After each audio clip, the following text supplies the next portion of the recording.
Laser machine से पथरी का ऑपरेशन कराना हो या घुटने कूल्हे का ट्रांसप्लांट, अत्याधुनिक मॉड्यूलर ओटी के साथ आपकी सेवा में 24 घंटे हाजिर। सेहत का सच्चा साथी डू किया हॉस्पिटल, गणपति नगर, मंडावा रोड, झुंझुनू। सर्जरी मतलब रविंद्र हॉस्पिटल झुंझुनू। जी हाँ, 20,000 से अधिक सफल ऑपरेशन कर चुके हैं डॉक्टर वीरेंद्र सिंह। दूरबीन द्वारा वयस्क एवं बच्चों के सभी तरह के ऑपरेशन, विभिन्न सरकारी योजनाओं में भी इलाज की सुविधा। रविंद्र हॉस्पिटल रेलवे स्टेशन के पास, सीकर रोड, झुंझुनू। झुंझुनू नगर परिषद सभापति नगमा बानो का तंज हमारी हार से पहले ही मनाने लगी वे जश्न। हाई कोर्ट से राहत मिलने के बाद आज हुई मीडिया से रूबरू। झुंझुनू नगर परिषद सभापति नगमा बानो को हाई कोर्ट से राहत मिलने के बाद आज वह मीडिया से रूबरू हुई और उन्होंने अभी तक उनके खिलाफ जो कार्रवाई हुई उसको राजनीतिक से प्रेरित करार दिया। उनका कहना था कि 60 में से 53 पार्षदों के बहुमत से वह सभापति बनी। वहीं विपक्षी पार्टी लोकसभा विधानसभा सभापति लगातार चुनाव हारती आई। अब विधानसभा उपचुनाव सामने है तो उनके पास कोई मुद्दा नहीं था, जिसके चलते इनको लगा कि कुछ तो किया जाए और इसी के चलते पूरे घटनाक्रम को अंजाम दिया गया। लेकिन हाईकोर्ट ने दूध का दूध और पानी का पानी कर दिया। आपकी जानकारी के लिए बता दें कि डीएलबी द्वारा पद के दुरुपयोग मामले में सभापति को नोटिस जारी कर जवाब मांगा गया था, जिसके 2 प्रमुख बिंदु थे। सभापति के ससुर तैयब अली द्वारा सरकारी गाड़ी का उपयोग, वहीं बगैर निर्माण स्वीकृति के चूरू रोड पर सड़क सीमा में कमर्शियल कॉम्प्लेक्स बनाने का भी इन पर आरोप था। इन्हीं 2 बिंदुओं पर स्वयं शासन विभाग ने प्राथमिक दृष्टि से सभापति को आरोपी मानते हुए नोटिस जारी किया था। बता दें कि नगरीय विकास और स्वास्थ्य शासन मंत्री हाल ही में झुंझुनू जिले के सूरजगढ़ के दौरे पर आए थे। उन्होंने वहां पर बड़ा बयान दिया था, जिसमें कहा था कि सोमवार को जयपुर के मेयर के मामले में और झुंझुनू की नगर परिषद सभापति के मामले में आपको कार्रवाई देखने को मिलेगी। उसके बाद से कयास लगाए जा रहे थे कि झुंझुनू नगर परिषद सभापति पर भी निलंबन की तलवार लटक चुकी है। लेकिन झुंझुनू नगर परिषद सभापति नगमा बानो ने हाईकोर्ट की शरण ली और उन्होंने हाईकोर्ट से राहत प्रदान की, जिसके बाद वे आज मीडिया से रूबरू हो रही थी। उन्होंने कहा कि सत्ता परिवर्तन होते ही उनके खिलाफ जाल बिछा दिया गया और सरकार की इसके पीछे मंशा सही नहीं थी, जिसके कारण ही उनको हाईकोर्ट में जाना पड़ा। नगमा बानो ने कहा कि हमारी हार हुई नहीं, उससे पहले ही विपक्षियों द्वारा जश्न मनाए जाने लगा। इससे तो लगता है कि हमारी हार के भी उनकी जीत से ज्यादा चर्चे रहे। नगमा बानो ने कहा कि सत्ता परिवर्तन के बाद अधिकारी और कर्मचारी भी दबाव में डरते हुए काम कर रहे हैं। वहीं झुंझुनू नगर परिषद में ऐसे लोगों का बोलबाला हो गया जिनका नगर परिषद में कोई लेना देना नहीं है। यहाँ पर उनका इशारा दलाल टाइप के लोगों की तरफ कहीं तो भी अतिशयोक्ति नहीं होगी। वहीं आपको बता दें कि निलंबन की आशंकाओं के बीच भारतीय जनता पार्टी की तरफ से संभावित सभापति के नाम भी मीडिया में सामने आने लगे।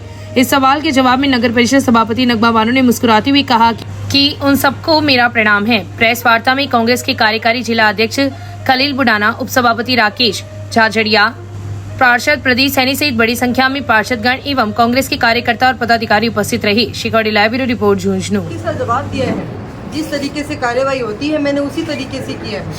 आप लोग जो भी इंफॉर्मेशन है वो निकाल सकते हैं। यूनिस मंत्री जागर सिंह कर रहा है, वो बोलेंगे 1-2 दिन में ही देखने को मिल जाएगा। इस वो तो आप लोगों के सामने है। वो तो कल शाम को भी ये न्यूज़ आ रही थी कि हट गए हैं पोजीशन से, लेकिन आज मैं आपके सामने हूँ। आपके जो पोजीशन है वो आपके सामने है। ये सारे बेबुनियादी इल्ज़ाम हैं। आप लोगों ने सब, मैं मीडिया से मेरा जो 5 साल का कार्यकाल रहा है, इसमें मैंने मीडिया से भी हमेशा भाईचारा मेरा बना रहा। मुझे चाहे आप में से सारे मेरे पत्रकार बंधु हैं, मैंने कभी किसी से कोई द्वेष नहीं रखा। मैंने नगर परिषद में देखा है, झुंझुनू शहर की सड़कों पे मेरा काम देखा है यहाँ पे। मुझे नहीं लगता कि आप लोगों को मुझे कुछ गवाही देने की ज़रूरत है।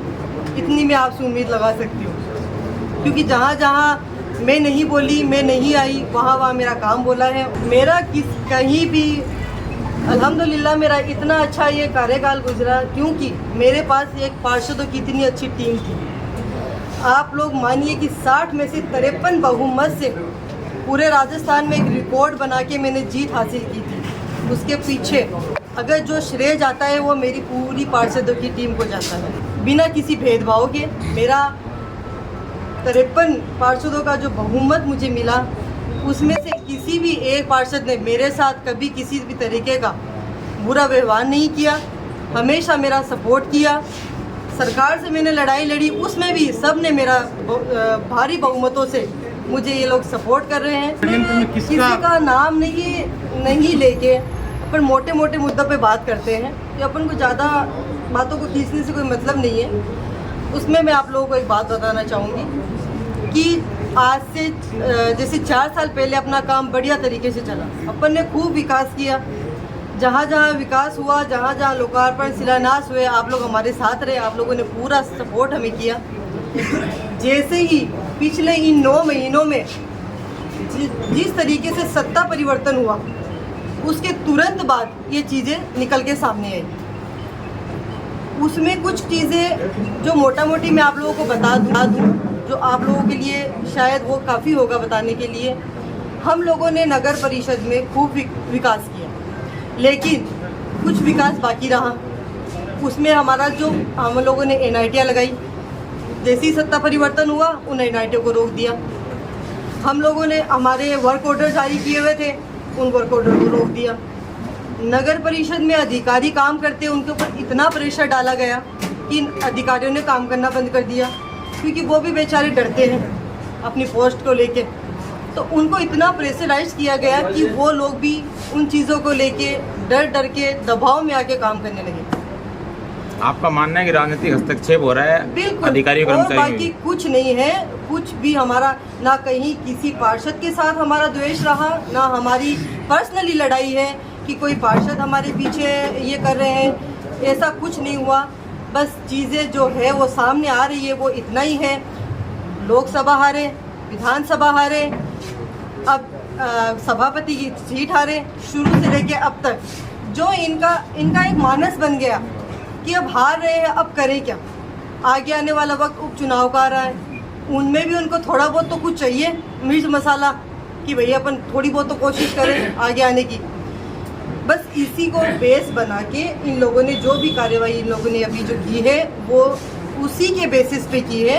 अन्यथा मेरा किसी भी, चाहे वो भारतीय जनता पार्टी हो, चाहे मेरे निर्दलीय सदस्य हो, किसी के साथ मेरा किसी भी तरीके का द्वेष नहीं रहा। और सिर्फ यही इनकी सोच है कि किसी ना किसी तरीके से।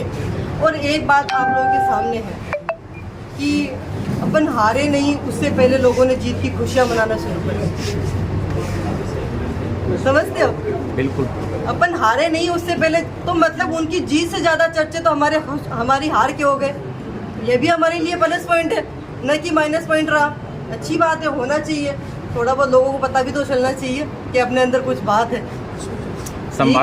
संभावित सभापतियों के नाम सामने आ गए, उस पर आपको क्या कहना था? हाथ जोड़ के नमस्कार है उनको मेरा। कोई दिक्कत नहीं है, उनका मोस्ट वेलकम। आइए, क्या दिक्कत है। अभी तो बैठे हैं, कुर्सी छोड़ी नहीं है, आगे के आगे देखेंगे।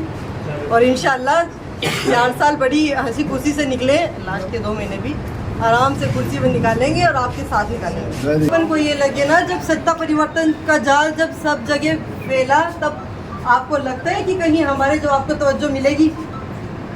आपको लगता है कि जब मैं आपके खिलाफ हूँ तो क्या आपकी गवाही मेरे पास एक्सेप्ट होगी?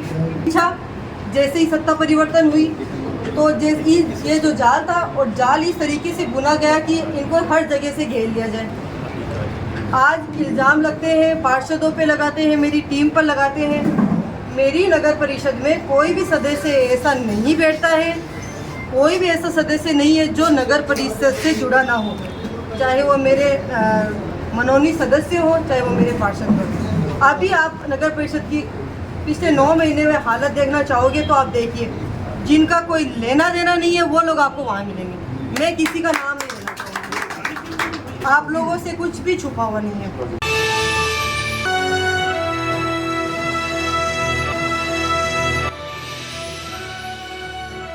ये है शेखावाटी लाइव, धड़कन शेखावाटी की